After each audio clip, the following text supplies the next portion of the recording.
Welcome to another episode of NTVN, New Vintage Nerds. I'm A, I'm Alex. and today we're gonna talk about. You tell me.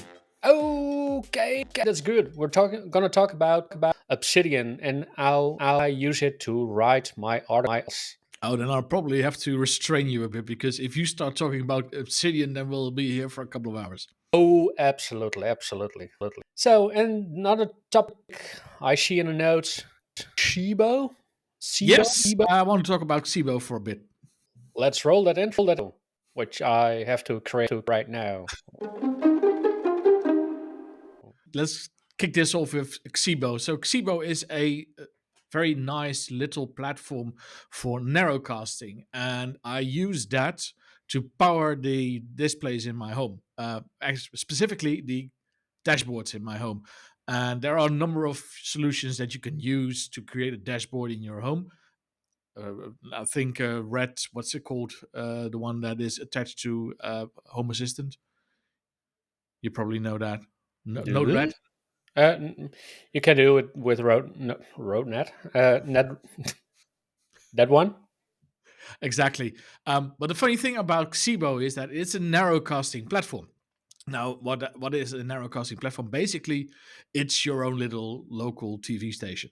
And the funny thing about that is that you can basically create your own display in your own layout with your own content and your own content sources and push that out to any client. The client part is also part of Xibo, and this is where it becomes funny because you can just buy any PC off of eBay, install Windows on it, install their Windows client on it, which is for free, by the way, attach it to any display that you have in your house. So an old TV, an old computer monitor, something you just have lying around, and suddenly this thing has become new source Okay, but sorry to interrupt, but why do you need a display in your home? because it's cool. Okay, granted. So, what do you put on it? So what do I put on it? Well, if you are a bit familiar with anything that is open source, then you probably have heard of Grafana and InfluxDB, and you can create wonderful dashboards with that. But they are web based, so you need some kind of web browser to display them. A lot of those dashboards are interactive, so you can Mhm. click on them or they update automatically, and you just want to have them on a screen on the wall. So you can install Windows or Linux on some desktop PC and then display it on there. But then every time you have to log on to Windows, open the web page, make sure that it's full screen, etc., etc., etc. Xibo does that all for you. Okay. Plus the fact that, and this is what I think is very cool, you can add all sorts of other sources of news. For instance, I can add an RSS reader and display the latest news from Ars Technica or Wired.com on it as well in a separate section on the screen. So basically you can divide the screen up in squares or whatever, how you want to display it, and then you select the content that you want to display. That, do you want to display a clock? Fine, it's integrated. Do you want to display a video stream? Fine, you can display an RTSP stream or an HLS stream. Um, do you want to publish a part where you just enter a custom URL? Hello, Grafana. You can do that. You just paste the Grafana link in there. The best one is to take the what's it called, the borderless page from Grafana, Mhm. and you paste it in there and it will be displayed. You can have Xibo automatically size it, or you size it yourself depending on how it turns out on your screen. But you can also add, the weather, stock exchange rates, or I don't know, what do I have on there. The I've got latest podcast from NTVN. Hey, how about that? Um, it can even play sound, so that works as well. So you could select, I don't know, a local TV station and broadcast it to there. Um, it basically can do anything a narrowcasting solution can do, but it is for free. Nice. And you can run it on Docker. You can run it as an install on a Linux machine. It is Linux based, or at least the server side is. There are clients for Android. There are clients for Linux. Or the client for Linux isn't that very good, so you better use the one for either for Android or for Windows. There's a client for WebOS. Hello LG screens. So it's an amazing solution. I love it, and it works wonders. One of the cool things that you can do, and that's why I was telling about the layout. You can create a single layout and push that out to as many displays as you have connected. So you create a single layout. For instance, I've got a layout which is 1080p in portrait mode, so in length mode. I've got a display in my kitchen. I've got a display in my office, and actually, I'm planning to actually add. Oh, that was two actuallys. Um, I plan to add a display in my first floor, and this just has the same content on it everywhere, and it updates the same displays in the same time. So you always have identical content on the displays. I love it. So, what do you yourself have on that display? I've seen the one in your kitchen. So, what's on it? Can you tell us? So the one in my kitchen has the local time, just because it's practical, you Yeah. know. It's got our house agenda on it. So when is the trash being picked up? Do we have any appointments, or do we have any visitors come over? That's also in house agenda. And house agenda as an ICS, so as a calendar link, is being displayed inside of Xibo. Then we have two weather maps, one larger one and one very regional one, which will show you when it will rain. Then I've got a specific part where Grafana is integrated, and Grafana, in its turn, has all kinds of data sources from my home automation. So it will show you the status of all doors and windows being open or closed. It will show you the status of all the temperature sensors I have in my home for all the temperature in every room. It shows the setting of the thermostat in the living room. It shows the current power and water usage in the home. It shows the, well, you get the idea. Yeah. Um, and below that is a selection of news feeds that I made from local and national news. That just is an RSS reader where the articles just scroll by every 20 seconds. Oh, interesting. So, I heard you curse, so to say, about different solutions. How did you find Xibo the one to use? I was looking for a display solution, not so much a dashboard solution. I was looking for a display solution for my home that could display content like traffic jams, weather station, etc., at multiple locations with the same content. Hmm. And there are an insane amount of commercial solutions out there. You know, if you go into any shop into your local town, probably they have some display or more hanging around with their current I don't know, current sales and the new collection or whatever. um, those are all powered by a narrowcasting system, but Hmm. generally that is a narrowcasting system that either costs a lot of money or is very complicated to set up. Xibo is insanely simple to set up. It's a single server solution, and it runs on a virtual machine in my home lab. And that Oh, virtual nice. machine, I don't think it even has 2 gigs of RAM. Okay, cool. So you have different displays around the house with all kinds of information on it. But Yes. So I've got two displays that actually have the same dashboard right now, or the same layout as Xibo calls them, and they have the layout that I just described. I also have a dashboard in my office, which actually shows other content, amongst other things, the status of the home lab. Um, if a power, if the power fails, or if a fan fails in one of my home lab servers, it will immediately turn up red here. but where did you source the displays? I mean, obviously, if you have three displays in your house, it's going to draw a lot of power. But how did you get the displays? It's just a regular monitor, or It can be. Basically, it can be anything. It can be an old TV. It can be a computer monitor, as long as you can hook it up to, I don't know. Excuse my French, a cheap ass PC. Basically, you're in luck.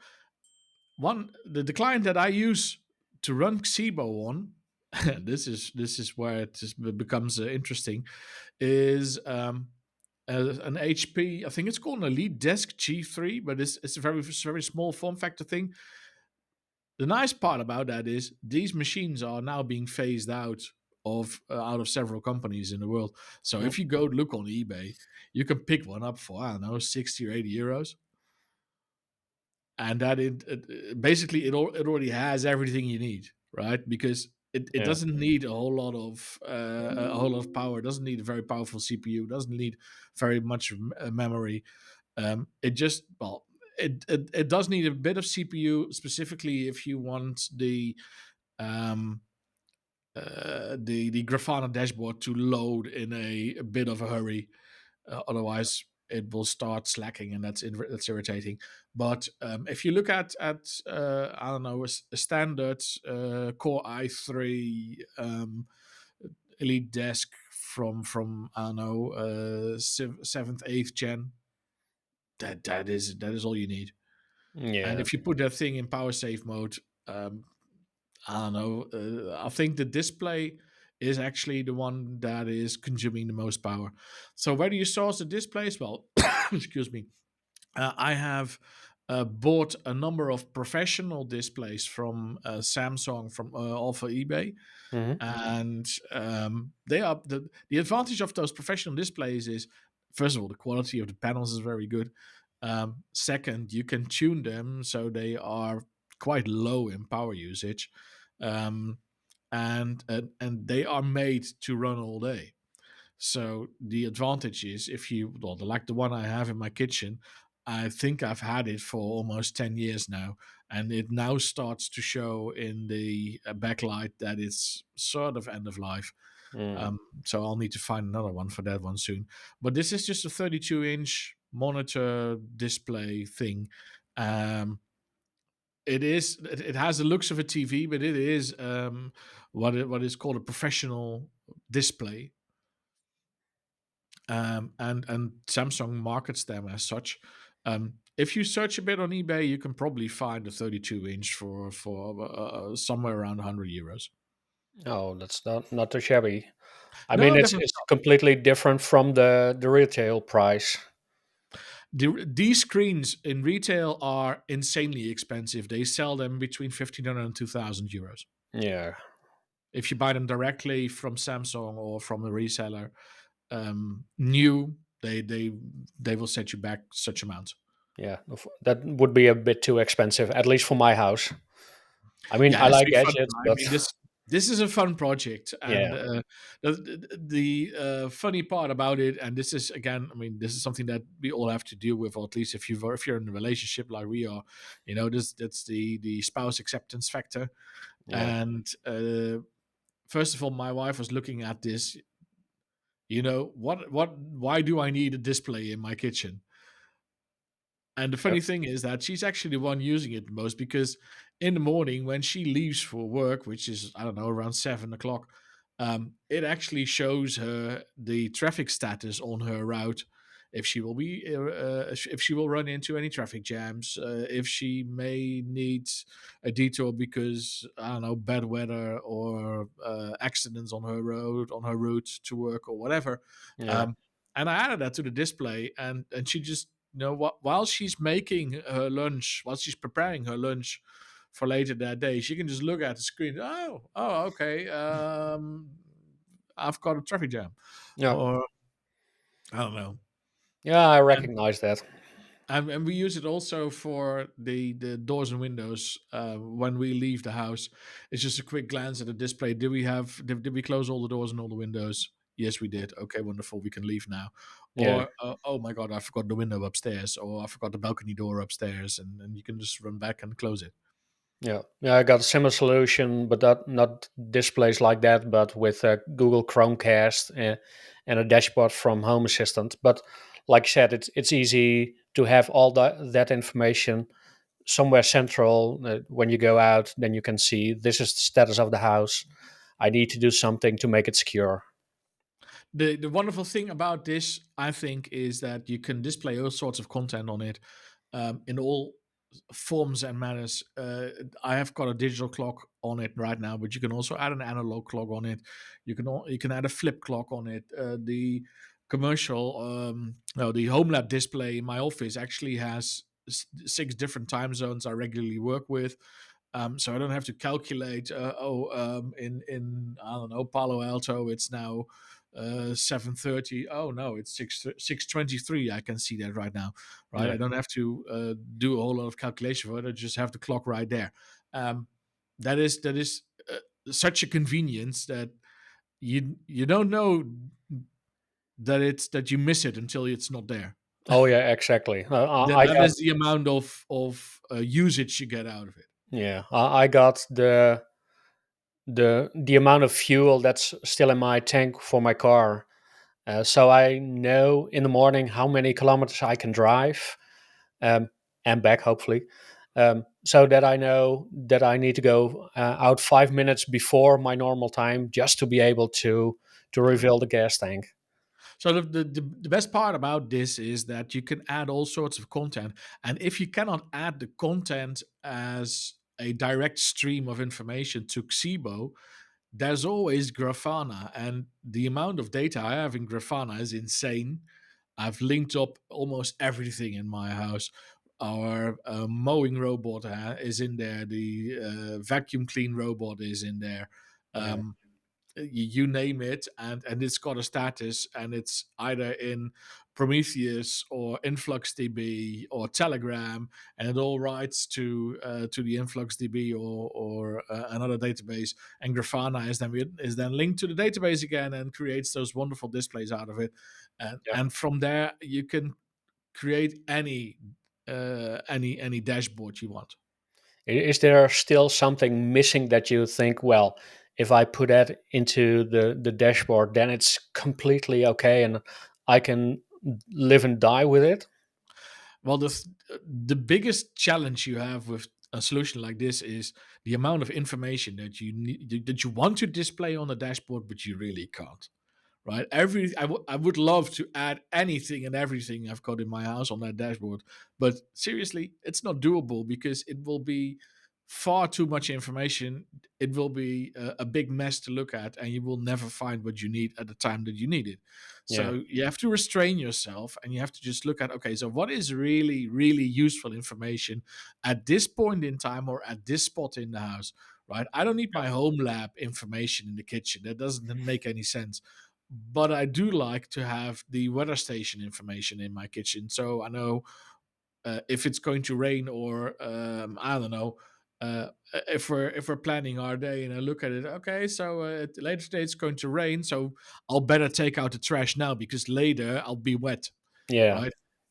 Little things like that make life easier. yeah. And it's all about convenience, right? It is. Yeah. So that's one of the topics we I wanted to about next about was Obsidian. That's also for me about convenience. Um, for you that don't know Obsidian, all the things we do involve storing knowledge, storing text, and I have a big head. So I know, um, but there's a lot of information in it, and can do some context switching. If you look at hobbies and the things that I think do, then you think, well, he's probably at context switching because he does it. He does. So for my writing, I want to do something else, more creating structure. Uh, I know I'm a bit chaotic, so it's good that I constrain myself and put in some guardrails.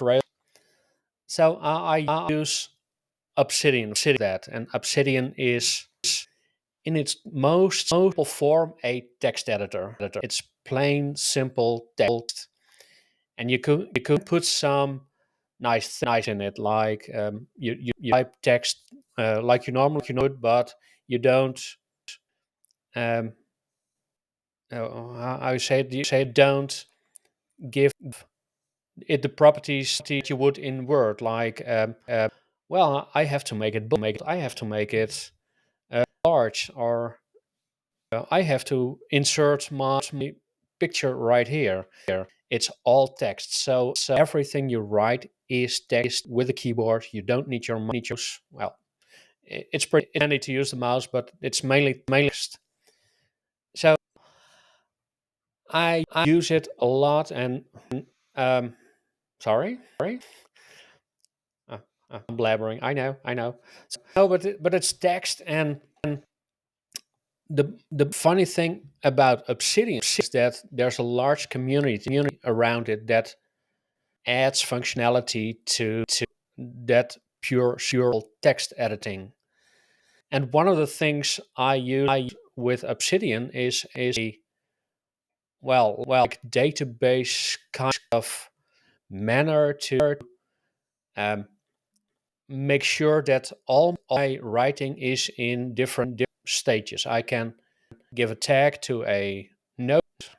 That's the most basic in Obsidian, and I can see in what phase they notice. I got a couple of phases. Like it's an idea. Perhaps I'm gonna do something with it. Perhaps I'm not gonna do something with it. Then I got research. Then where I want to research a topic, or um, if I think it might be a good article, but I'm not sure yet. And when I find the research part, then I can go into the drafting where I actually write text. And after draft review and the planning part, obvious. So it's an idea stash. Um, yeah, that's one of the things. So it's my I don't want to call it, but it's my second brain. It's like your external hard drive. You put everything on it, and because it's external, you don't have to think about it. But if you go on with your day, you go back to what you were doing, or because it's saved, like a quick save on your computer. It's a quick save for my mind. It's I don't know how to say it. It's great. It's fun. No, whatever. So yeah, it's an idea stash. Yeah, but then it's not it's the ideas, but I the note where an idea is formed, I can put it to a research stash. This is all the things I want to research. This is all the things I'm writing right now. So for my chaotic mind, it's like, well, I don't feel like writing today. I can go on internet and do research for all the articles that are in my um, queue for searching. Or well, I'm in a single track mind today, so I want to do my reviewing with my red pen. So what makes this different from a solution like Evernote or the open source version is Joplin or OneNote from Microsoft? How does this differ from solutions like that? That is a very good question. I The know. the answer is the extendability for the tool. I can create like in OneNote. I used to do it in OneNote. I can create notes, and every note has the information that I need for that project.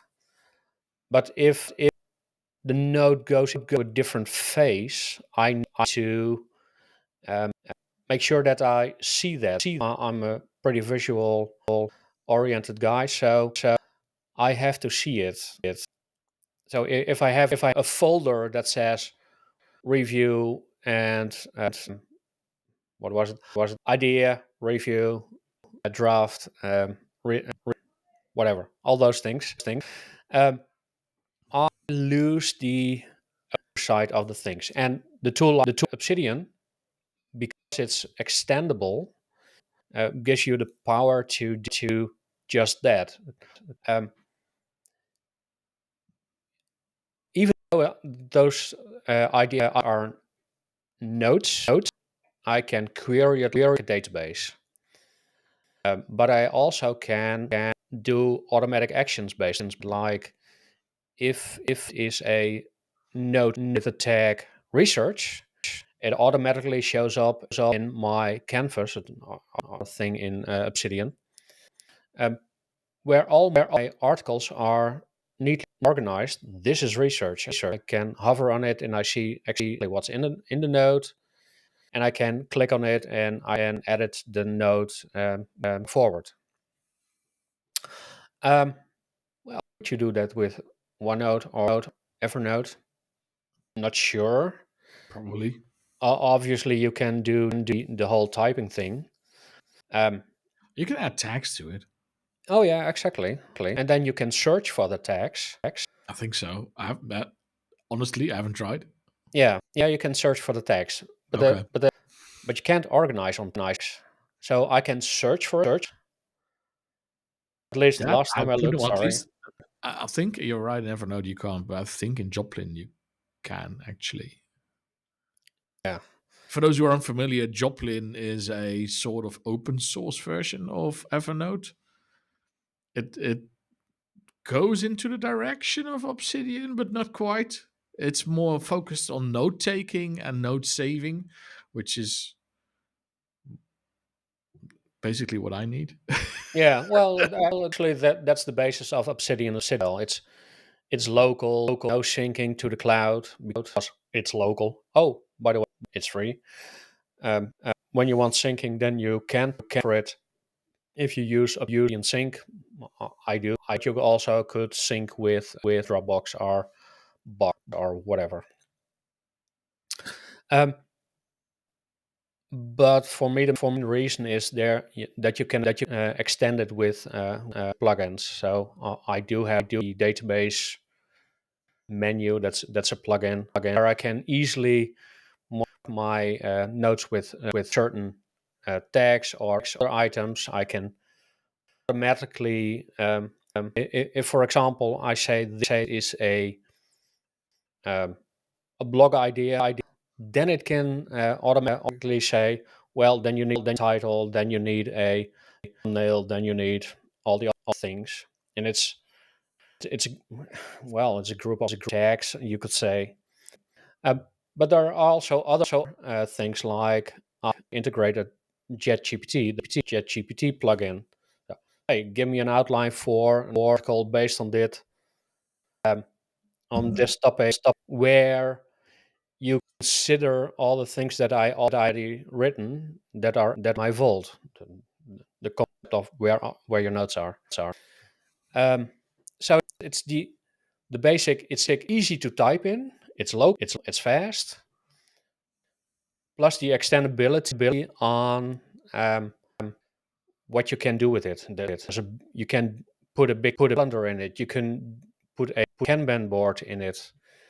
where you A can what? drag notes from different swimming lanes. I don't think everyone is familiar with a Kanban board. Well,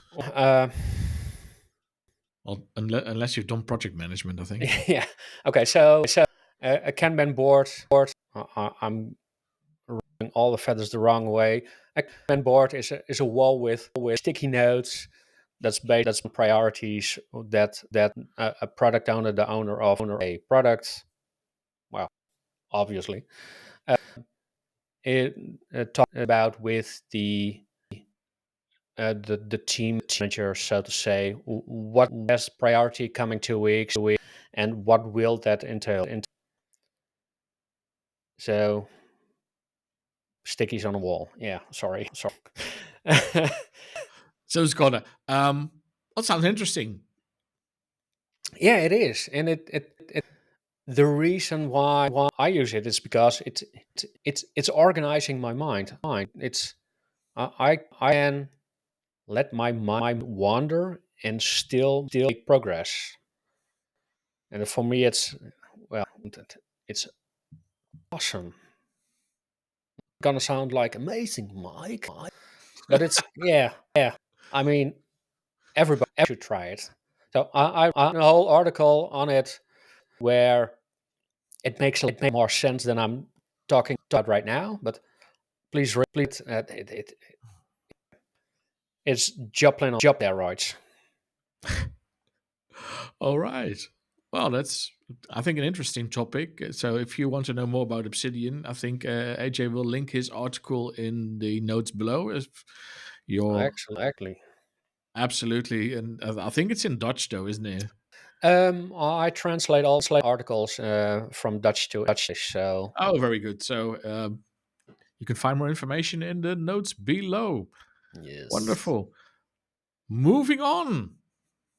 yes. Do we have another topic? Well, I Mm, don't, but I think you've got a couple of tips.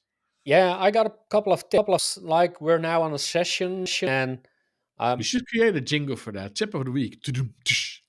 oh my god, do you are you going to do that? Or is No. it also on my to do list? Well, talking about to do list apps. No, just kidding. Not really.